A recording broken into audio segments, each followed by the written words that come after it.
Hello everyone, नमस्ते। I hope आप सब अच्छे होंगे। आज हम लोग इस वीडियो में पढ़ेंगे सिंस और फॉर का यूज। सिंस और फॉर होता क्या है? पार्ट्स ऑफ स्पीच में सिंस और फॉर होता है प्रेपोजिशंस, और सिंस और फॉर का यूज कब करते हैं वही आज हम लोग इस वीडियो में जानेंगे। चलिए स्टार्ट करते हैं। ओके, देखो, सिंस मीन्स क्या होता है? Point of time. Point of time means कब से कोई चीज स्टार्ट हुई है, ठीक है।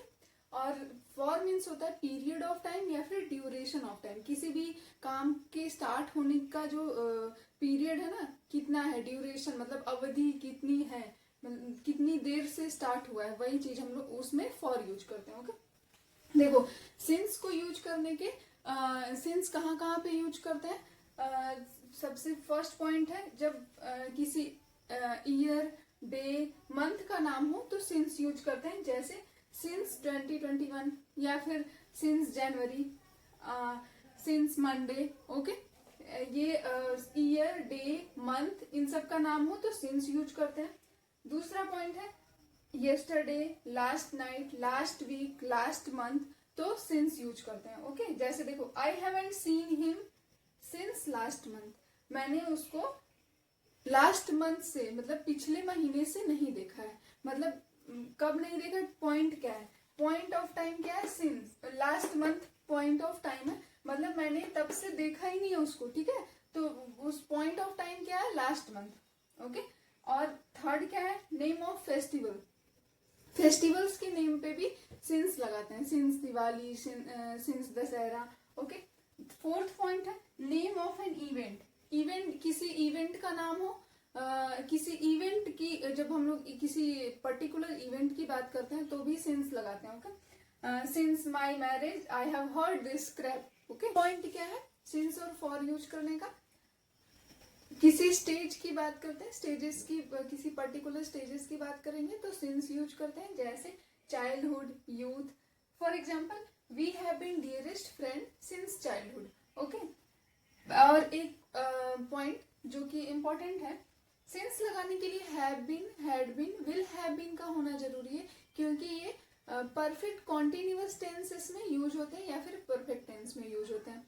ओके, पढ़ेंगे फॉर का यूज कहाँ पे किया जाता है। जैसे मैंने बताया कि फॉर मीन्स क्या होता है? फॉर कहाँ पे यूज करते हैं? पीरियड ऑफ टाइम या फिर ड्यूरेशन ऑफ टाइम। किसी भी टाइम की जो अवधि बताई जाती है, फिर ड्यूरेशन बताया जाता है, कितनी देर से कोई काम स्टार्ट है, या फिर कोई भी सेंटेंस में कितनी देर से ये काम हुआ है, तो हम लोग क्या यूज करते हैं? फॉर यूज करते हैं। जैसे a minute, day, year, decade, century, ये सब जब पूरा पीरियड बताया जाएगा इन सब का, तो हम लोग फॉर यूज करते हैं। For example, we lived there for 5 years। Okay, for 5 years क्यों लगाया मैंने? क्योंकि जैसे मैंने बताया सिंस कहाँ पे यूज करते हैं? पॉइंट ऑफ टाइम जब होता है, जब भी हम देखते हैं कि किसी भी काम को के स्टार्ट होने का जो पॉइंट है, पॉइंट बताया गया है, तो वहां पे सिंस लगाते हैं। लेकिन यहाँ पे क्या है? 5 years, 5 सालों का पीरियड बताया गया, इसलिए हम लोग यहाँ पे क्या यूज करेंगे? फॉर यूज करेंगे। नेक्स्ट पॉइंट क्या है?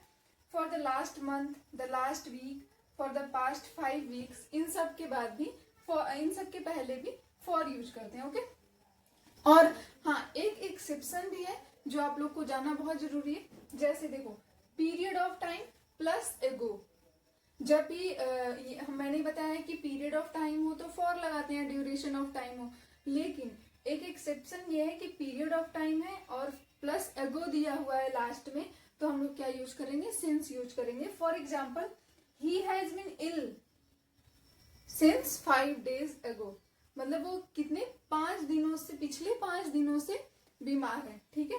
तो ये आई होप आप लोग को समझ में आया होगा।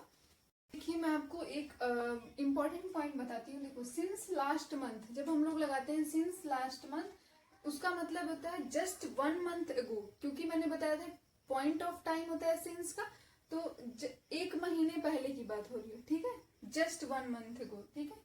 और फॉर द लास्ट मंथ हमने बोला, मतलब 30 days की बात हो रही है। आप ध्यान से समझना है इस बात को।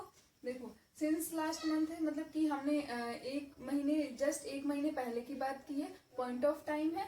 और फॉर द लास्ट मंथ हम मतलब कि पूरा एक महीने का जो पीरियड होगा 30 days की बात होगी। ओके, नेक्स्ट पॉइंट क्या है, द पीरियड ऑफ टाइम। जब हम लोग द लगाते हैं किसी भी, जैसे for the last month, okay, तो द लगाया हमने, मतलब वहां पे क्या होगा, पीरियड ऑफ टाइम है, ठीक है, वहां पे फॉर लगाते हैं। लेकिन जहां पे द नहीं रहेगा, सिंस लास्ट मंथ, यहाँ पे द नहीं यूज किया हमने, मतलब कि पॉइंट ऑफ टाइम है। ये भी एक डिफरेंशिएट करने का तरीका है। तो आप लोग दो क्वेश्चंस मैंने आप लोग के लिए रखे हैं, चलो इसको सॉल्व करते हैं। देखो, आई हैव बीन वर्किंग, यहाँ पे क्या होगा, I have been working dash 7 days। तो आप बताओ यहाँ पे क्या होगा, क्योंकि यहाँ पे पीरियड ऑफ टाइम है तो क्या लगाएंगे, फॉर, ठीक है। अब देखो, I have been working Monday, किसी एक पॉइंट की बात की जा रही है, तो हम यहाँ पे क्या यूज करेंगे, सिंस। ओके, आई होप आप सबको मेरा ये एफर्ट अच्छा लगा हो, और अगर अच्छा लगा हो तो please like share and subscribe. Thank you.